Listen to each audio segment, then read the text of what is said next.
président de la république dafay adressé wu askanam dafay jàkkaarloog askanam waxtaan ak ñoom. du discours ab jàngat la ci la nga xam ne mooy at bi nu génn amit loo xam ne mooy wax li mu nar a def ci at bi ñu jëm contrairement à Souhaibou bi nga xam ne comprendrewul le bien fondé wala lan moo waral moom mu war a langaam wala ubbee waxtaanam ci jàmm contrairement à Souhaibou man mi xam ñàkkum jàmm ci dund ko gis ni les petites crises d'ego ou de personnalité ou de crises institutionnelles yu ndaw lu mu mën a yóbbu ci jéeya ci ab réew je pense que moom président de la République au moment bi ñu nekk jamono jii nii bu jógee mu ne leen jàmm moom lay fexe mu taxaw je pense que amul leneen lu mu mën a wax lu dul jàmm parce que jàmm mooy loo xam ne ñëpp xaj nañ ci te xaj na ci ñëpp. safaan wa xajul ci kenn te kenn xaju ca ku ko woote ku ne dafa fekk xamuloo ko les petites crises institutionnelles ou les crises de personnalité ou les crises d'ego bu ñu koy waxee Sénégal dund na ko expérimenté na ko indil na fi ay problèmes yu bari keroog laa toogoon fii di leen wax l'histoire de Senghor moo demoon du moins Lamine Gueye moo ñu indoon Léopold Sédar Senghor. Senghor tubaab la bu nekkoon fu ne ca Normandie di doxam Lamine Gueye ne ko kaay nga ñëw ñu bokk ñu dem taxaw suñu dëkk bu tudd Sénégal. fa mu mujjee gis nan ka l'histoire même de la crise casamançaise keroog maa ngi ko doon wax fi benn jour di joxe date exacte le 23 je n'ai plus la. c'est 26 décembre 80. non loolu c'est la tuerie de Ziguinchor et le déclenchement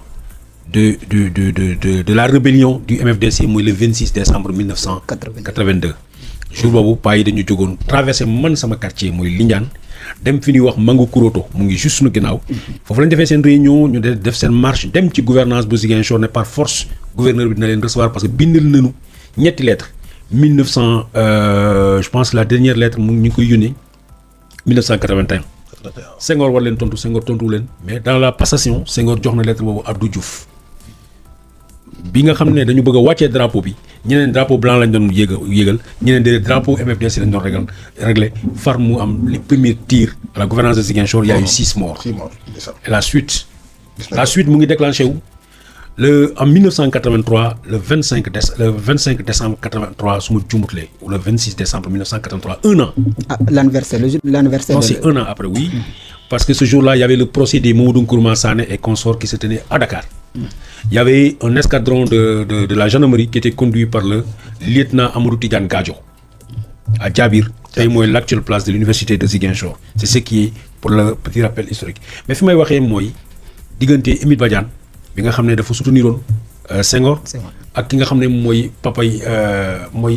papay Abdou Diouf Dieye Diouf magam bi nga xam ne rey nañ ko en 1955 fële ca Kañobo. Donc c'est des rappels historiques boo xam ne dafa baax ñu di ko parce que ñun on est que des passagers sur terre. bu yàlla defee ñun ñu seede wala ñu dégg wala ñu am njàngat ci benn événement dañu ko war a rappeler pour mu nekk des rappels historiques. je te rappelé tout de suite Senghor Lamine Gueye ñu dem beneen bi nga xam ne ñun fekkee nañ ko mooy Abdoulaye Wade Idrissa Seck la déséquisation mu ne 4-4 non 4-4 2004 4-4 xaw ma lan 4-4 44 waaw kon loolu mu ni dafa organiser ma jox ko xam nga 10 milliards xam nga 8 milliards moom mu jël si plus gis nañu les conséquences ak li mu indi tey bu ñu ñëwee ñu am benn à peu près benn situation bu mel noonu nga xam ne Bassirou Diomaye Faye mu ngi yoon calmement dans son coin chef de service sax je ne sais même pas s'il était chef de service fële ci impôt et domaine chef de service ñu xëy ñu ni ko kaay nga nekk président de la République mu falu tey moom ay ambition ba mu indi problème yi ñu indi nit ñi ñu naan administration dafa diviser wu entre pro ak anti ainsi de suite dañu war a jaaxle donc baax na ci ku mel noonu mu dalal xelu sénégalais yi ne leen jàmm à tous les pays moom moo ñu wax ni 6 bii bi nga ko ne Diomaye mu ngi lorñe sa 6 nu mu tudd encore Sonko mu ngi lorñe sa 6 mu ne bu mu ko lorñe na ko xool bu baax bëgg naa mu toog fukki at xeex naa ko pour mu toog ak moom fukki fan la def mu toogloo ma fa donc delloo njukkal jusqu'au bout maintenant li nga xam ne wax naa ko saa su ne te muy li ma gëm man ñaari nit même ndey ak baay même jëkkër ak jabar même patron ak employé léeg-léeg ñu bañ a d'accord ci yenn événement mais ça ne veut pas pour autant dire que da ngeen nekk ci xeex da ngeen nekk ci guerre ñëpp ñoo xam ne jaaxle nañu seen fit dem na seen tiitaange ñëwaat na ñi nga xam ne on est sorti de 4 ans de crise avec Macky Sall ñu ngi commencé respirer ñu ngi xalaat coow c'est bien que président boobu mu rassurer leen parce que li ngeen xamul cette petite guéguerre de politiciens dafay créer ay instabilité au-delà de xolu nit ñi mais sur les marchés financiers les businessmen duñu les businessmen wala ñi nga xam ne ñu bëgg a jël seen xaalis ñoo investir ko ci Sénégal mais bu amee genre gëkk mel ni dañuy taxaw parce que dañ naan mais ñun fan lañu dugalee suñu xaalis donc il y a tous ces faits là qui font que le président quand il parle il dit que il n'y a aucun problème je me battrai pour la paix lépp li nga xam ne mooy jàmmi Sénégal dama koy def ba ñëpp déggoo mais dafay renforcer dafay indi lu ñuy wax la confiance des marchés d'abord avant mu nekk la confiance des citoyens envers les institutions mais la confiance des marchés tey jii wax ngeen l'homme de l'année ou en tout cas le Sénégal a réussi 2 ans sans aucun investissement du FMI ni aucun autre bailleur le président de la République en tout cas les présidents de la République du Sénégal ku ci njëkk a jël kii bi da ngay dem def xam nga rallonge budgétaire dañuy dem directement France mu am lu ñu leen jox waaw chaque année président bu mu mës a ñëw première chose bi nga dem mooy dem France ñu jox la benn 33 milliards benn 500 milliards benn kii ñu ne rallonge budgétaire pour dimbali la ñun pendant 2 années amuñu ko non seulement defuñu loolu demandé wuñu dara ci France ay aide xaw ma la nag la ñu leen mais deuxièmement le FMI doxul ñaar dërëm bu dugg ci biir keesu Sénégal keesu Sénégal mieux Macky Sall avait pris des engagements pour au nom de l'État du Sénégal dafa leb ay bor dafa liggéeyloo ay entreprise mu war leen fayu leen da koy jëlee kaw ko am sa oto boo xam ne moom nga yaakaar muy joxe dépense su kër ga mais oto bi liggéeyut mais yaa ngi ko nee di dund yaa ngi ko nee di dundal bay fay oto bor boo xam ne mécanicien ba wala chauffeur boobu jëloon na ko bor ci oto boobu nga xam ne doon na daw tey situation boobu lañ nekk pour man ñii au moment où on parle là sans parti pris c'est des hommes et des femmes à féliciter koo xam ne nee nañu dañoo sàcc ba dugal ñu ci dette cachée dañoo détourné xaalisu Sénégal ay milliards et milliards ñu dugal ñu ci dette cachée ñu boolee ci FMI joxuñu ñaar dërëm ñu boolee ci demuñu ci France wala ci aide au développement di ko dem uti ay pays étrangers yooyu mais ñu toog ba pare ñu créé loo xam ne invention bu bees la même bu dee c'était pas une invention chez les économistes mais en tout cas ñun Sénégalais yi nga xam ne daan dégg xaalis dugg na ci réew mi ay doom yi Sénégal ak ñi gëm Sénégal ak ñi yaakaar Sénégal ak citoyens yi mel ni man ak yow lañ ne jëleen seen xaalis ngeen épargner ko ci biir Sénégal pour ñu retravailler Sénégal pendant 2 ans les étudiants ci Sénégal yi lañ bokk gis ngeen ko keroog bi ñu génnee ñaari fan di commencé yëngal même si j'aime pas ce mot là yëngal gësam woo nañ leen jox leen les militaires les gendarmes les policiers keroog da nga naa benn député comment ça s'appelle Thierno Alassane Sall mu ngi wax bay wax ni ki journalière PGA ak yeneen yi PGA mooy pension alimentaire voilà mu di ko wax donc ça veut dire ñi amuñu dañu nekk ci situation boo xam ne mën na leen indil vraie crise financière ci réew mi